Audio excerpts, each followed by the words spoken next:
They say the line between a king and a corpse is just one bad decision. For Dante Moretti, the most feared man in Chicago, that decision was trusting the wrong brother. Bleeding out in a freezing alleyway with a price on his head, he wasn't the Don anymore. He was just prey. He had 5 minutes to live before his rivals finished the job. He didn't expect a savior, and he certainly didn't expect her. She was just a waitress in a rusted Honda Civic, counting pennies for rent. But when Sarah Jenkins opened her car door that night, she didn't just save a life. She started a war. This is the story of how a waitress hid a monster, fell for a king, and took down an empire. The rain in Chicago didn't wash away the sins of the city. It just made the blood on the pavement slicker. Dante Moretti stumbled, his hand pressed hard against his side. The pristine white fabric of his custom-tailored dress shirt was ruined, soaked in a deep, alarming crimson. He coughed, the metallic taste of adrenaline and copper filling his mouth.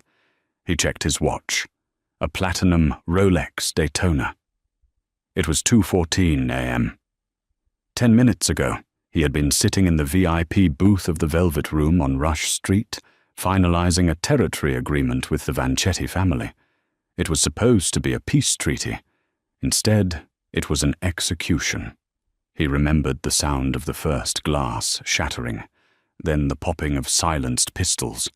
His bodyguard, Marcus, had taken the first 2 bullets meant for Dante's chest. "Traitorous dogs!" Dante hissed through gritted teeth, pushing himself off a brick wall in a dark alleyway, behind a row of closed shops. He could hear them. The heavy thud of combat boots splashing through puddles, the screech of tires, black SUVs circling the block like sharks sensing blood in the water. Luca Vanchetti hadn't just come to kill him. He had come to erase him. Dante was the head of the Moretti crime syndicate.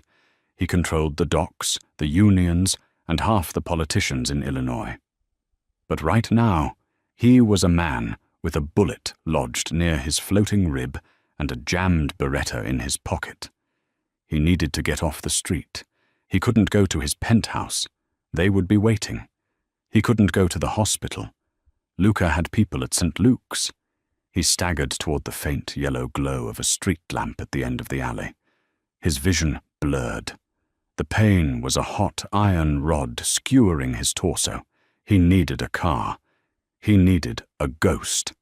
He reached the end of the alleyway, which dumped him out behind a 24-hour greasy spoon called Jerry's Diner. The smell of stale frying oil and burnt coffee hung heavy in the wet air. Dante leaned against a dumpster, his breathing ragged. He saw a vehicle. It wasn't the armored Cadillac Escalade he was used to. It was a 2009 Honda Civic, silver paint peeling on the hood, with a bumper held on by what looked like duct tape. Ideally, he would have hot-wired a faster car, but he was losing too much blood. His hands were shaking too badly to strip wires. He heard a voice, a shout, echo from the main street. "Check the alley. He couldn't have gone far." Panic, cold and sharp, pierced through his haze. They were here. Just then, the back door of the diner swung open with a harsh creak. A figure stepped out, carrying a heavy black trash bag. A woman. She looked exhausted, her uniform stained with ketchup and grease. She tossed the bag into the dumpster, not 3 feet from where Dante was crouching in the shadows. She sighed, a long, weary sound that spoke of a life harder than the concrete beneath her feet. She pulled a set of keys from her apron pocket and walked toward the beat-up Honda. Dante knew this was it, his only chance. He lunged forward, not with the grace of a predator, but with the desperation of a dying animal. He stumbled into the light. "Help!" he rasped, the word barely audible over the rain. The woman spun around, a can of pepper spray instantly appearing in her hand. She didn't scream. That surprised him. Most civilians screamed. "Stay back," she warned. Her voice was steady, though her eyes were wide. She took in his appearance, the expensive suit ruined by blood, the pale skin, the sheer danger radiating off him. "I have 0 cash, buddy. You're robbing the wrong waitress." "Not a robbery," Dante groaned, clutching his side as his knees gave way. He slid down the side of the dumpster, leaving a streak of red on the metal. "I need a ride. I'll pay you. 10,000. Cash." The woman, Sarah, blinked. The rain plastered a strand of dark hair across her face. "You're bleeding out." "Please," Dante whispered. The sound of running footsteps grew louder from the alley entrance. "They're coming." Sarah looked at him, then toward the dark mouth of the alley. She saw the beams of flashlights cutting through the rain. She saw the silhouettes of men holding weapons that were definitely not for self-defense. She looked back at Dante. He was handsome, in a terrifying way, but right now he looked like a broken child. Sarah Jenkins had made a lot of bad decisions in her 24 years. She had dropped out of college to pay for her mum's chemo. She had taken loans from loan sharks she couldn't pay back. But looking at the man bleeding on the asphalt, she made the most reckless decision of all. "Get in," she hissed, unlocking the back door of the Honda. "Get down on the floorboard. Now." Sarah Jenkins shoved the man's legs into the cramped space behind the driver's seat.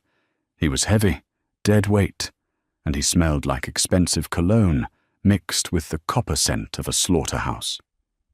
"Stay down and shut up," she whispered, throwing a pile of her dirty laundry, gym clothes she had been meaning to wash for a week, over him. It wasn't a perfect camouflage, but in the dark, through tinted windows that were peeling, it might work. She jumped into the driver's seat, her heart hammering against her ribs like a trapped bird. She jammed the key into the ignition. "Please start. Please, you piece of junk, start." The engine sputtered, whined, and then roared to life with a noisy rattle. Sarah threw the car into reverse, just as 3 men burst out from behind the diner. They were dressed in black tactical gear, looking like a SWAT team, but moving with the chaotic aggression of gangsters. One of them, a man with a scar running through his eyebrow, raised a flashlight and shined it directly at her windshield. Sarah threw her hand up to shield her eyes, feigning annoyance rather than terror. She rolled down her window an inch. "Hey!" the scarred man shouted, approaching the car. He had a gun at his side, barely concealed. "You see a guy come through here, suit, bleeding?" Sarah forced herself to look annoyed. She channeled every ounce of frustration she felt toward her manager, Rick, who had just made her work a double shift for 0 tips. "Look, pal," she snapped, her voice cracking only slightly. "I just worked 14 hours. The only thing I saw was the garbage I just threw out. Now move, or I'm calling the cops. There are cameras back here." It was a lie. The cameras at Jerry's hadn't worked since 1998. But the man hesitated. He glanced at the dumpster, then at the main road. "Check the car," another man shouted from the back. Sarah's grip on the steering wheel tightened until her knuckles turned white. Below her seat, she felt the man, Dante, shift. If he groaned, if he coughed, they were both dead. She knew it. These weren't cops. They wouldn't read her rights. They would just erase the witness. The scarred man stepped closer, shining his light into the back seat. The beam swept over the pile of gym clothes. Sarah held her breath. The light lingered on a grey sweatshirt. Beneath it, Dante lay perfectly still, holding his breath until his lungs burned. "Clear," the man grunted, turning away. "He must have cut through to 5th Avenue. Let's go." They turned and sprinted toward the street. Sarah didn't wait. She slammed her foot on the gas. The Honda lurched forward, tires spinning on the wet asphalt before catching grip. She peeled out of the parking lot, merging onto the empty street, her heart rate spiking so high she felt dizzy. She drove for 10 minutes in silence, taking random turns, weaving through the industrial district toward the highway. Only when she was sure no SUVs were following did she speak. "Hey," she said, looking in the rear-view mirror. "You still alive back there?" There was a pause, then a low groan. The pile of laundry shifted. Dante pushed the clothes aside and pulled himself up to a sitting position. His face was grey, drained of colour, but his eyes, piercing, ice blue, were alert. "Barely," he muttered. "You handled that surprisingly well." "I grew up in a bad neighbourhood," Sarah said tightly. "I know how to lie to men with guns. Where am I taking you? A hospital?" "No," Dante barked, then winced, clutching his side. "No hospitals. They'll find me. Do you have a place? Somewhere quiet?" Sarah laughed, a high-pitched, hysterical sound. "My place? Buddy, I live in a studio apartment the size of a shoebox, with walls thin enough to hear my neighbor sneeze. You bleed on my carpet. I lose my security deposit." "I will buy you the building," Dante said, his voice serious. He reached into his blood-soaked jacket and pulled out a money clip. He fumbled with it, his fingers slippery with blood, and tossed a wad of bills onto the passenger seat. Sarah glanced at it. It was a stack of hundreds. Thick, easily $2,000 or $3,000. That was 3 months of rent. That was her mum's medication for the next 6 weeks. She bit her lip. This was insane. This was harboring a fugitive. But the money was real, and the man in her back seat was dying. "If you die in my apartment," Sarah said, her voice trembling, "I am dragging your body to the curb." "Deal," Dante whispered, closing his eyes. Sarah merged onto I-90, heading toward the south side. She kept checking her mirrors. Every set of headlights looked like a threat. "What's your name?" she asked, trying to keep him awake. "Dante," he murmured. "I'm Sarah." "Sarah," he repeated, testing the weight of it. "You drive like a maniac, Sarah." "It's the Chicago way," she retorted. Silence fell over the car again. Sarah turned on the radio to drown out the sound of Dante's ragged breathing. A news report was playing. "Shootout at the Velvet Room in downtown Chicago. Leaves 3 dead. Police are searching for Dante Moretti, alleged head of the Moretti crime family, who fled the scene." Sarah's blood ran cold. She slammed on the brakes, the car skidding slightly. She turned around in her seat, staring at the man. "Moretti?" she whispered. "You're the mob boss? The one on the news?" Dante opened one eye. He looked at her, defenseless, yet carrying an air of absolute authority. "I am," he admitted. "And right now, Sarah, I am the only thing standing between you and the people who want me dead. Because now that you've helped me, they will come for you too." Sarah felt the world tilt on its axis. She wasn't just a waitress anymore. She was an accomplice. "I should kick you out right now," she said, tears pricking her eyes. "You could," Dante agreed softly. "But you won't. Because you need that money. And I need to survive. We are stuck together, Piccola." Sarah looked at the money on the seat. She looked at the blood staining her upholstery. She gripped the wheel, cursed loudly, and slammed her foot back on the gas. She drove him home. Sarah's apartment was located in a crumbling brick building in Bridgeport. It wasn't glamorous, but it was anonymous. Getting Dante up the 3 flights of stairs was a nightmare. He was heavy, dense with muscle, and fading fast. Sarah had to drape his arm over her shoulder, taking most of his weight. Every step was a struggle. "Quiet," she hissed as they passed Mrs. Gable's door on the 2nd floor. Mrs. Gable was 80 years old and watched the hallway through her peephole like a hawk. They made it inside her apartment. It was small, cluttered with books and bills, but clean. Sarah dumped Dante onto her beige sofa. He groaned, his head lolling back. "Okay," Sarah said, pacing the room. Okay. I have a first aid kit. I have Band-Aids and peroxide. That's not going to cut it, is it? Dante looked down at his side. The bullet had torn through the oblique muscle. It wasn't an organ hit, he didn't think, but it was deep. I need needle, Dante gritted out. Thread. Vodka or whiskey. And a knife.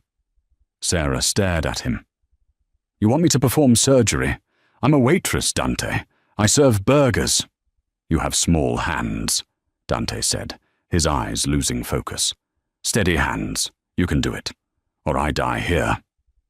Sarah ran to her kitchenette. She grabbed a bottle of cheap vodka she kept for bad days.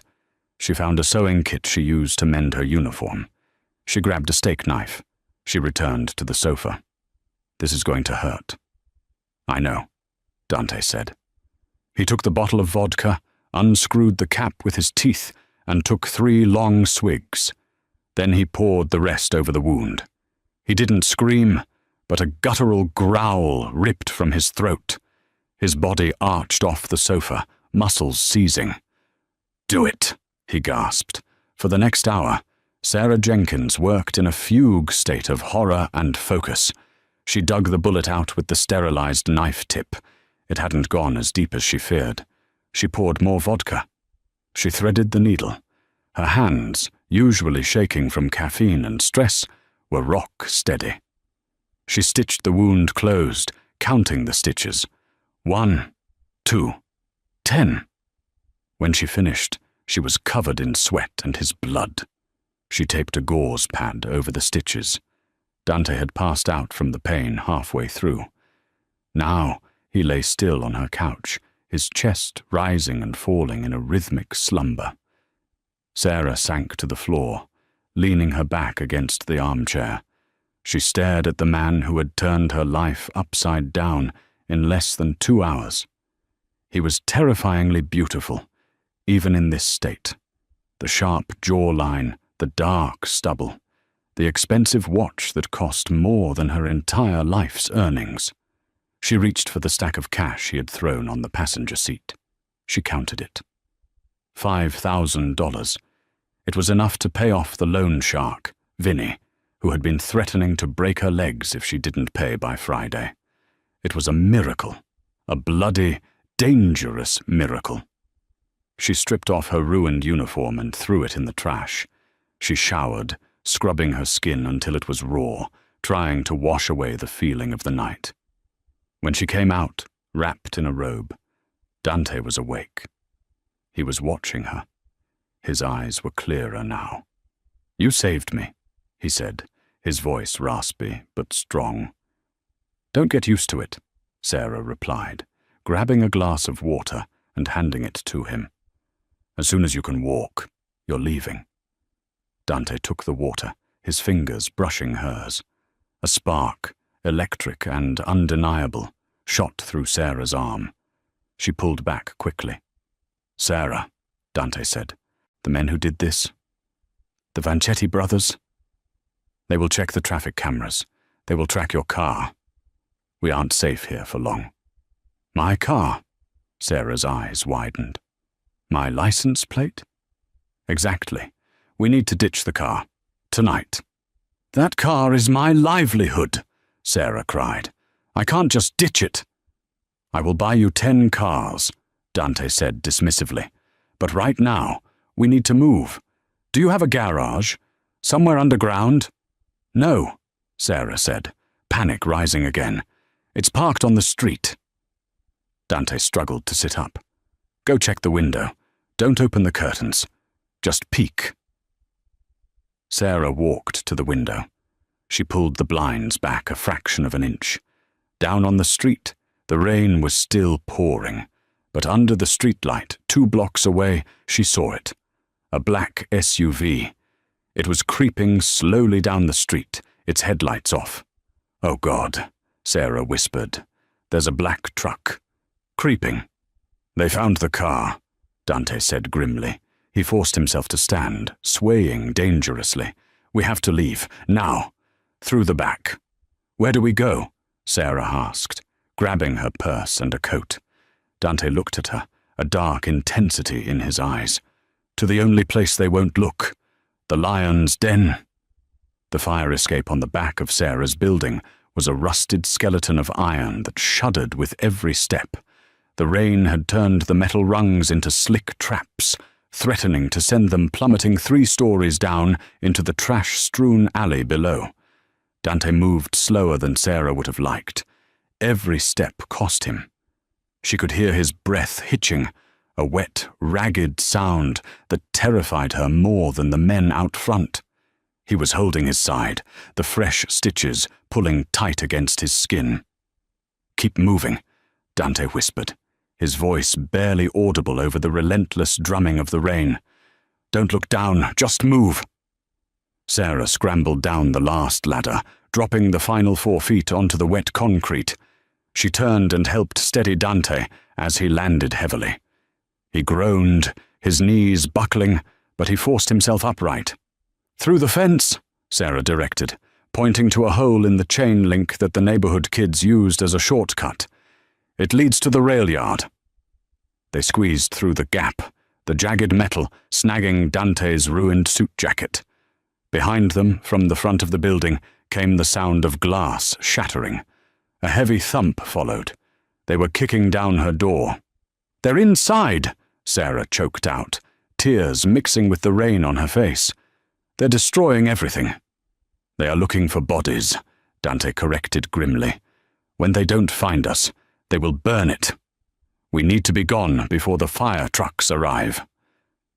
They moved into the shadows of the rail yard, navigating around rusted shipping containers and decommissioned train cars. The city of Chicago loomed around them, a sleeping giant indifferent to their struggle. "Where are we going?" Sarah asked, her teeth chattering from the cold. She was wearing only her thin coat over her pajamas and boots. "The meatpacking district," Dante said. "I own a processing plant. It's been closed for renovations. It has amenities." "That's 5 miles away," Sarah hissed. "You can barely walk 5 feet." "Then we will not walk," Dante said. He stopped by an old beige Ford pickup truck parked near a maintenance shed. It looked like it hadn't moved in years, covered in grime.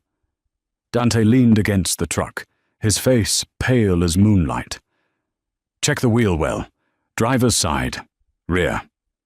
Sarah looked at him like he was crazy, but she crouched down and felt inside the muddy wheel well. Her fingers brushed against something cold and magnetic. A key box. She pulled it out and stared at him. "How did you know?" "This is a drop car," Dante explained, sliding into the passenger seat as Sarah unlocked the door. "We keep them scattered around the city for emergencies. I haven't used this one since 18. Pray the battery isn't dead." Sarah climbed into the driver's seat. The truck smelled of old tobacco and dust. She turned the key. The engine wheezed, whined, and then caught with a thunderous roar.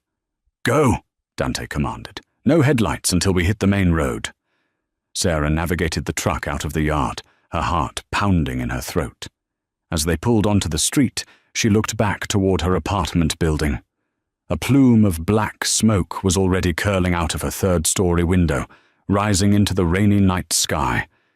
Everything she owned, her mother's photos, her uniform, her bed, gone.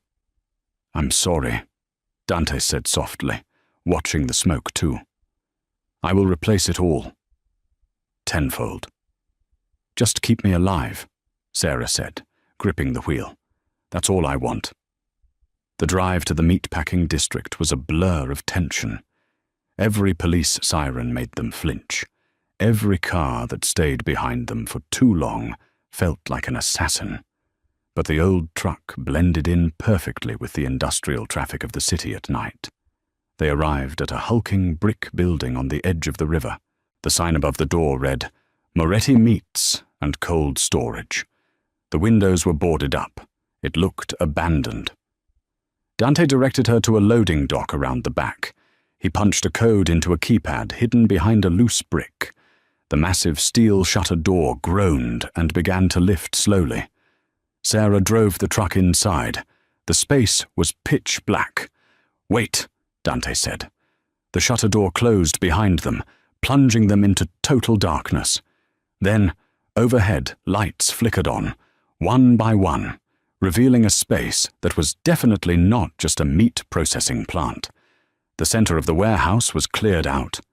In the middle sat a sleek, black helicopter.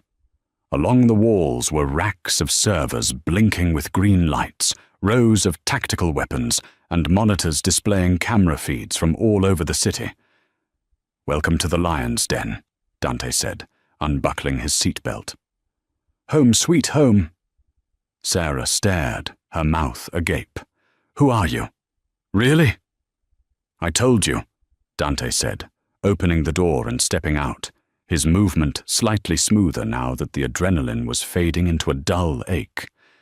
"I'm the guy who runs this city, and right now, someone is trying to take my throne." He walked over to a medical station, set up near the server banks. It looked like a mini ER, fully stocked with IVs, monitors, and surgical tools. "Help me," he said, sitting on the gurney. "I need an IV, antibiotics and fluids. Can you do that?" Sarah nodded slowly. She had spent enough time in hospitals with her mum. She knew how to find a vein. She walked over, her hands trembling slightly as she prepped the IV bag. "You have all this," she said, gesturing to the helicopter and the guns. "Why were you alone in that alley?" Dante's expression darkened. The look in his eyes shifted from pain to a cold, simmering rage.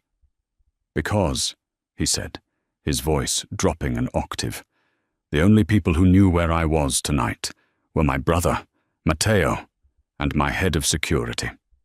One of them is dead. The other is a traitor." Sarah inserted the needle. Dante didn't flinch. "My brother," he whispered, staring at the blank monitor on the wall. "My own blood. He sold me to Vanchetti." The warehouse was silent, save for the hum of the server banks and the rhythmic beep of the heart monitor Dante had hooked himself up to. It was 4:00 a.m. Outside, the city was waking up, but inside the Lion's Den, time felt suspended. Sarah sat on a rolling stool, watching Dante. The IV fluids had brought some color back to his face. He had changed out of his ruined suit into a clean black t-shirt and tactical pants he had pulled from a locker. He looked less like a victim now, and more like a soldier preparing for war. He was typing furiously on a keyboard, his eyes scanning multiple screens. "Matteo," Dante muttered. He wiped the encrypted drives at the penthouse. He's trying to erase the ledger. "The ledger?" Sarah asked. She was eating a protein bar she had found in a supply crate. She hadn't realized how hungry she was until the adrenaline crashed. "The list," Dante explained without looking away. "Names of judges, police captains, senators on our payroll. If Matteo gives that list to the Vanchettis, they don't just take my territory. They take my leverage. They become untouchable." He hit a key, and a video feed popped up on the center screen. It was a security camera feed from outside a mansion. Sarah recognized the location. It was the Moretti estate in Lake Forest. On the screen, she saw a man who looked strikingly like Dante, though slightly younger and softer around the edges. He was shaking hands with a man in a long trench coat. "That's Matteo," Dante said, his voice dripping with venom. "And that is Luca Vanchetti." Sarah shivered. "They look like they're celebrating." "They are," Dante said. "They think I'm dead.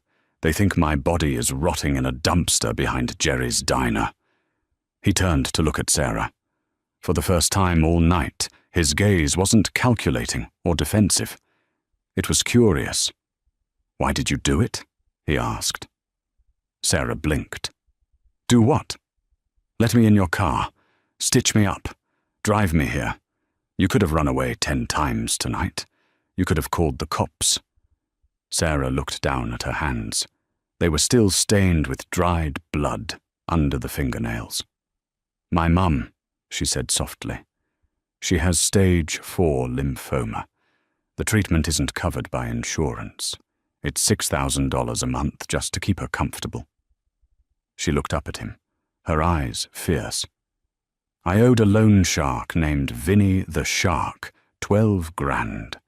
He told me yesterday that if I didn't pay by Friday, he'd pay my mum a visit at the hospice.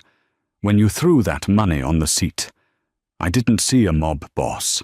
I saw a way to save her." Dante stared at her. Silence stretched between them, heavy and thick. "Vinny works for me," Dante said quietly. Sarah's jaw dropped. "What?" "Vinny works for the Moretti family. He's a low-level earner in the South Side crew." Sarah felt a wave of nausea. "So, I saved the boss of the man who threatened to hurt my dying mother." Dante stood up. He walked over to her, ignoring the pull of the IV line. He stopped inches from her, towering over her small frame. "Sarah," he said, his voice solemn. "Consider the debt cleared. Vinny will never touch you or your mother again. In fact, by tomorrow morning, Vinny will be very unavailable." "I don't want you to kill him," Sarah said quickly. "I just want him to leave us alone." "Done," Dante said. "And your mother's medical bills? They are taken care of, indefinitely. You saved my life. The Moretti family pays its debts." Sarah felt a lump in her throat. She wanted to cry, but she was too exhausted. "Thank you." "Don't thank me yet," Dante said, turning back to the screens. "We are not out of the woods. Matteo is moving fast. He's called a meeting of the capos, the captains of the family, for tomorrow night at the Sapphire Club. He plans to announce my death and take control." "So, what do we do?" Sarah asked. "Do you call the police?" Dante laughed, a short, dark sound. "Police? No. In my world, we handle things differently. If I don't walk into that meeting alive, Matteo wins. If I show up, I have to be strong enough to kill the traitor and retake the crown." He winced, his hand going to his side. "But in this condition, I can't fight. I can barely stand." "You need rest," Sarah said, her waitress instincts kicking in. "You need to sleep." "I can't sleep," Dante argued. "I need to contact my loyalists. I need to know who is with me and who is with Matteo. But I can't use the phones. They'll be tapped." He looked at Sarah. An idea seemed to form in his mind. "I need eyes on the street," he said slowly. "I need someone who is invisible, someone nobody looks at twice." Sarah narrowed her eyes. "You mean a waitress?" "I mean someone brave enough to save a dying man in an alley," Dante corrected. "I need you to go to the Sapphire Club tomorrow. Not inside, just the perimeter. I need you to drop a package for my consigliere, heavy-set guy, grey hair. His name is Frank. If Frank gets the package, he'll know I'm alive. He'll secure the room for me." "And if Frank is working with Matteo?" Sarah asked. "Then," Dante said, his face hardening, "you run, and I die." It was a suicide mission. Sarah knew it. Dante knew it. But then she thought about the burning apartment. She thought about the black SUV creeping down her street. She was already in this war. There was no going back to serving coffee and pancakes. "What's in the package?" Sarah asked. Dante reached into his pocket and pulled out a heavy, silver signet ring. It was engraved with a roaring lion. "This," he said, placing the ring in her palm. It was warm from his skin. "This is the ring of the Don. Matteo doesn't have it. As long as I have this, I am the king. And if Frank sees this, he will know that the king is coming home." Sarah closed her fingers around the ring. It felt heavy, burdened with a history of violence and power. "Okay," she said. "I'll do it." Dante looked at her, and for a moment the hard exterior of the Mafia Don cracked. He reached out and tucked a strand of hair behind her ear. His fingers lingered on her cheek. "You are a dangerous woman, Sarah Jenkins," he murmured. "If I had met you in another life, I would have never let you go." Sarah's breath caught. The chemistry between them was undeniable, a fire burning in the middle of the wreckage. "Get some sleep, Dante," she whispered, pulling away. "You have a kingdom to win back tomorrow." Dante nodded. He lay back on the gurney, the gun resting on his chest. Within seconds, he was asleep. Sarah didn't sleep. She sat in the chair, clutching the silver ring, watching the sun rise over the gritty industrial skyline of Chicago. She wasn't just Sarah the waitress anymore. She was the keeper of the king's ring. And tomorrow, she was going into the heart of the enemy's territory. The Sapphire Club was not just a nightclub. It was a fortress of velvet and neon located in the heart of the Gold Coast. It was the crown jewel of the Moretti Empire, the place where politicians shook hands with hit men and where the fate of the city was decided over glasses of 50-year-old scotch. Tonight, the air around the club was electric. Black SUVs lined the curb 3 deep. Men with earpieces and bulging suit jackets patrolled the perimeter. To the average passerby, it looked like a celebrity party. To Sarah Jenkins, watching from the tinted window of a borrowed sedan across the street, it looked like a shark tank. "Are you sure about this?" Sarah asked, her hand gripping the door handle. She was no longer wearing her pajamas. Inside the lion's den, Dante had found a wardrobe left behind by one of his ex-associates. Sarah was now dressed in a sleek, black cocktail dress that hugged her frame, with a pair of heels that cost more than her car. She looked like she belonged in the VIP section, but she felt like an imposter who was about to be eaten alive. Dante sat in the driver's seat. He looked worse than he had an hour ago. The adrenaline was fading, leaving behind the stark reality of blood loss and fever. His skin was sheen with sweat, his eyes glassy. He checked the magazine of his pistol for the 10th time. "I can't go in yet," Dante rasped. "If I walk in that front door alone, Matteo's men will cut me down before I reach the bar. I need Frank to clear the path. I need him to know I'm alive." He looked at Sarah. "You don't have to go in. You can drop the package at the valet stand. Tell them it's for Frank." "No," Sarah said, surprising herself. "If I leave it at the valet, it might never get to him. Matteo will have people checking everything. I have to put it in his hand."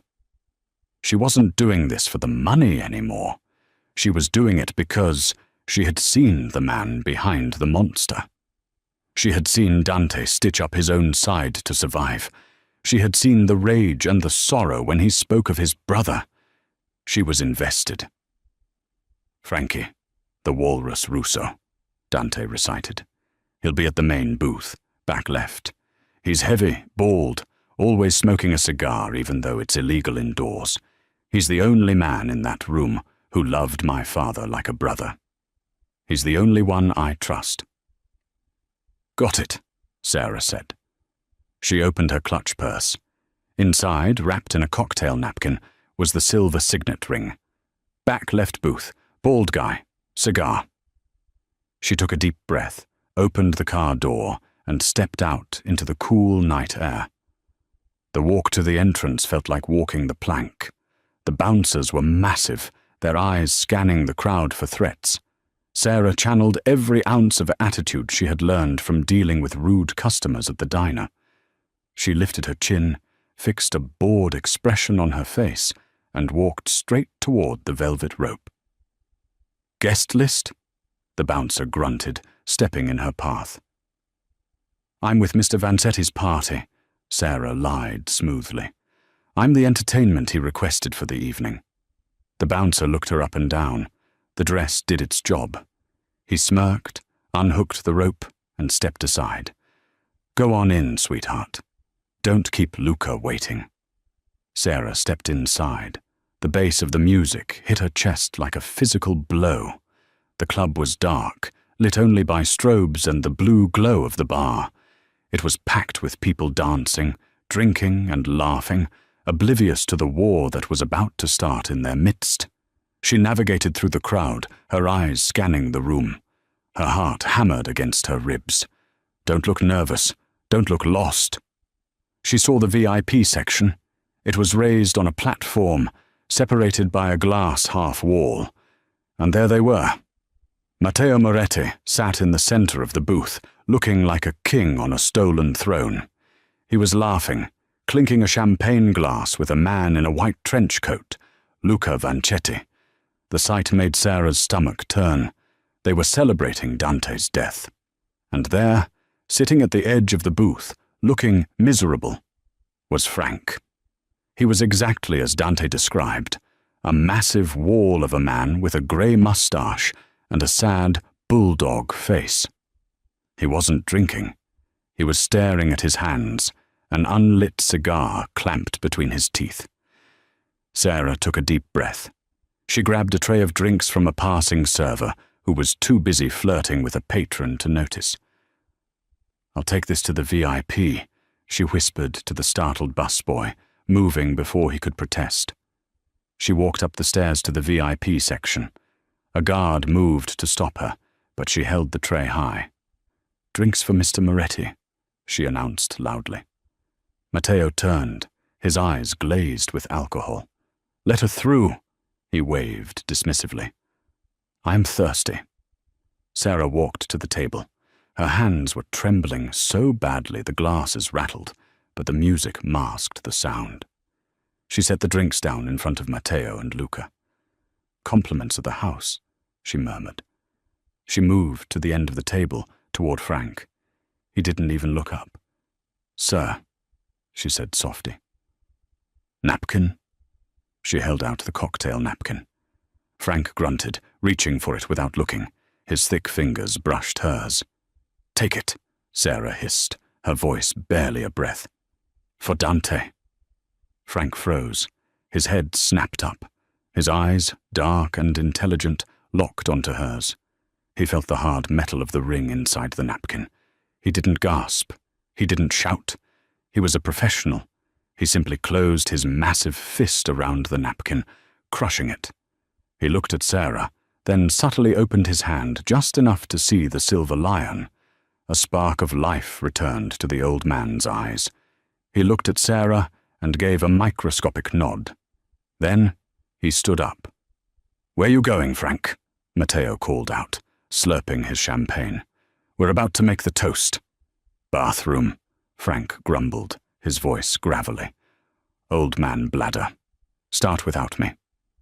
He walked past Sarah. As he passed, he whispered out of the side of his mouth. "Back door. Kitchen. 5 minutes."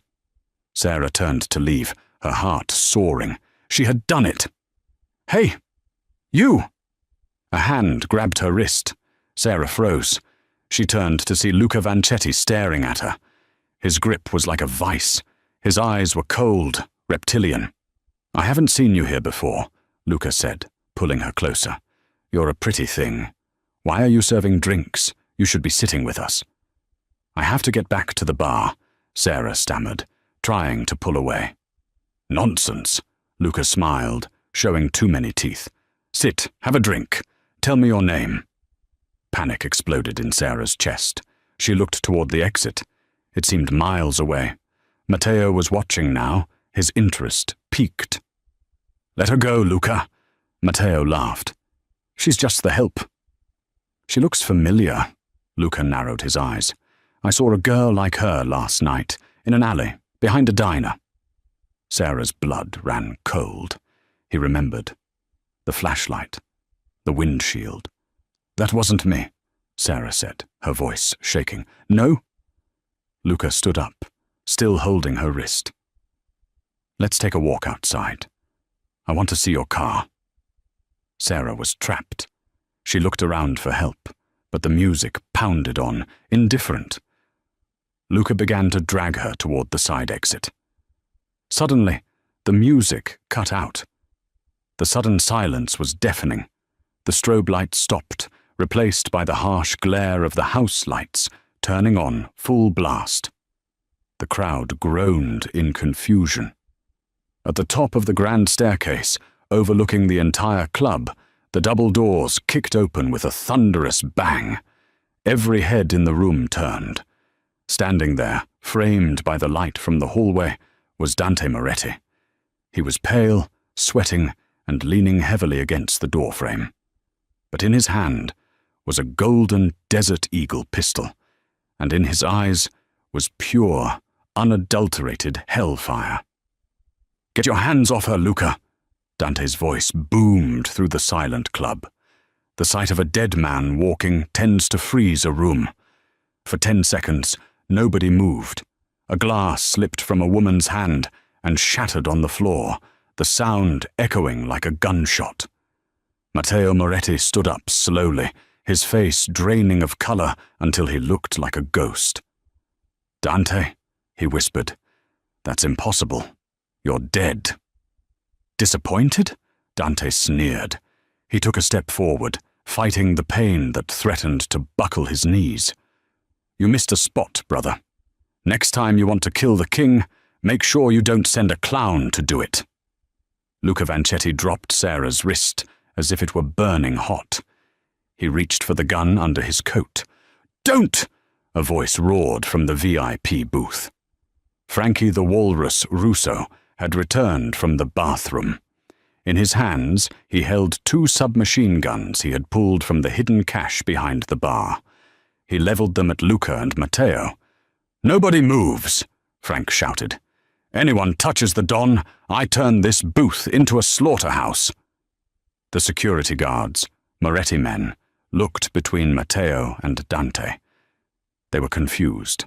They had been told Dante was dead. "He's a traitor," Matteo screamed, pointing at Dante. "He sold us out. Kill him." "Liar," Dante shouted back. He reached into his pocket and pulled out a flash drive, the backup he had grabbed from the warehouse. He threw it over the balcony. It clattered onto the dance floor. "That drive contains the recordings," Dante yelled to his men. "Recordings of Matteo selling our roots to the Vancettis. He agreed to give them the south side if they killed me. He betrayed the family. He betrayed you." The guards hesitated. In the Mafia, betrayal was the only unforgivable sin. Luca Vancetti realized the tide was turning. He wasn't a man who waited for permission. He drew his gun and fired at Dante. Bang! The bullet shattered the plaster next to Dante's head. Chaos erupted. Screams filled the air as patrons dove for the floor. Frank opened fire, the submachine guns roaring as he sprayed the table, forcing Luca and Matteo to dive for cover. "Sarah, get down!" Dante screamed. Sarah didn't need to be told twice. She scrambled under a heavy oak table near the VIP rail. Above her, glass shattered and wood splintered as bullets flew back and forth. Dante moved. Pain was forgotten. He vaulted over the railing, landing on the VIP platform. He wasn't fighting for territory anymore. He was fighting for survival. He saw Luca pop up, aiming at Frank. Dante fired 2 shots. One hit Luca in the shoulder, spinning him around. The Vancetti boss fell back, groaning. Matteo scrambled toward the back exit, trying to flee like a rat. "Matteo!" Dante roared. He chased his brother into the kitchen corridor. Sarah, seeing Dante run into the back alone and injured, made a split-second decision.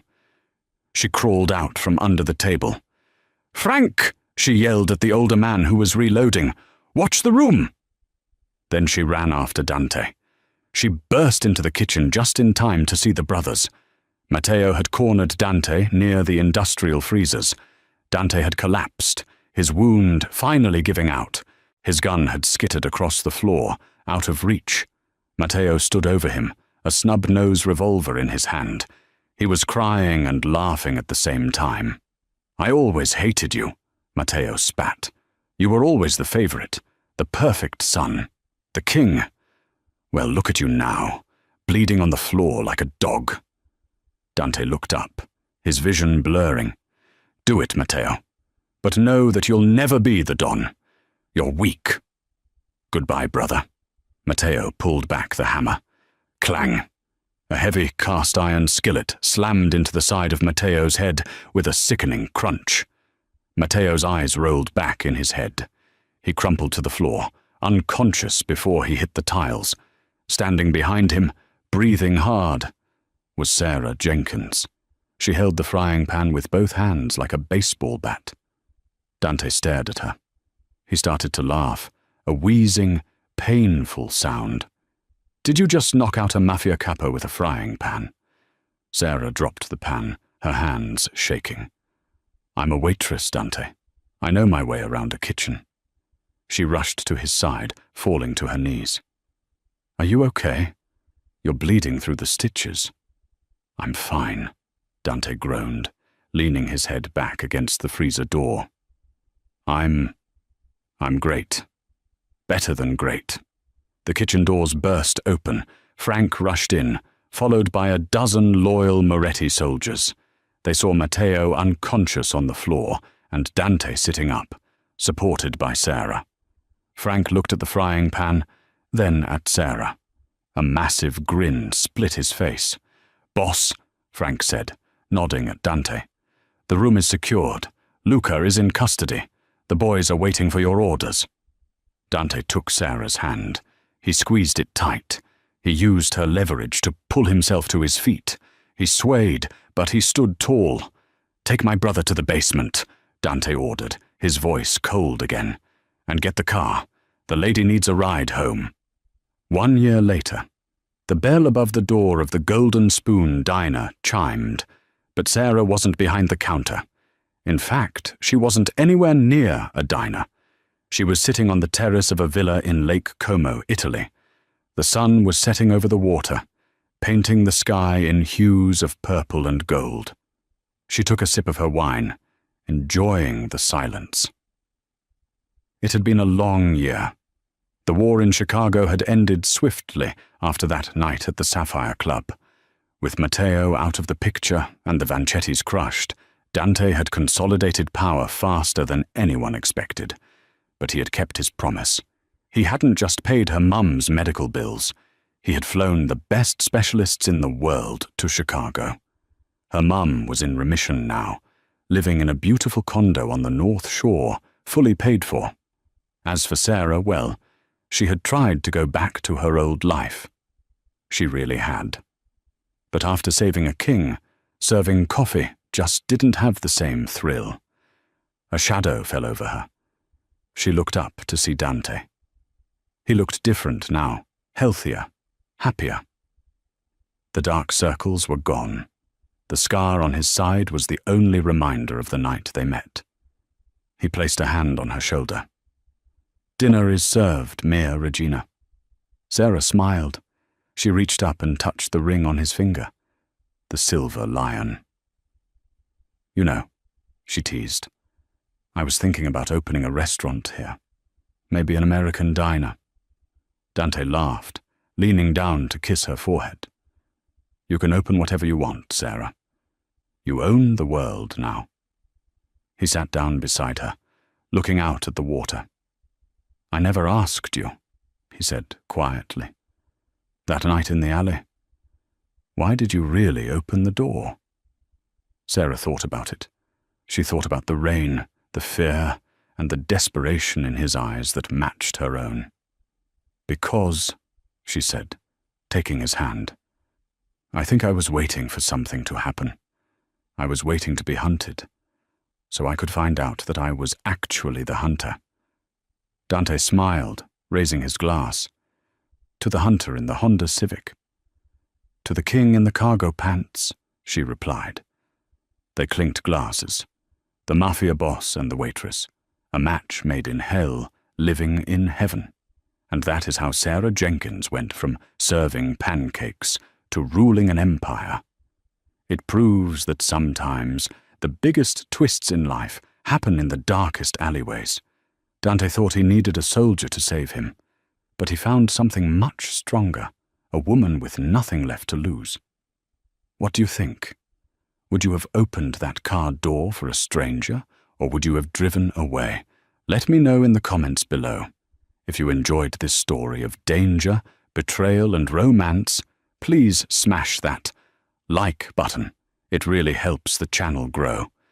And don't forget to subscribe and hit the notification bell so you never miss a new story. We have a crazy Wild West drama coming up next week that you won't want to miss. Thanks for watching, and I'll see you in the next video.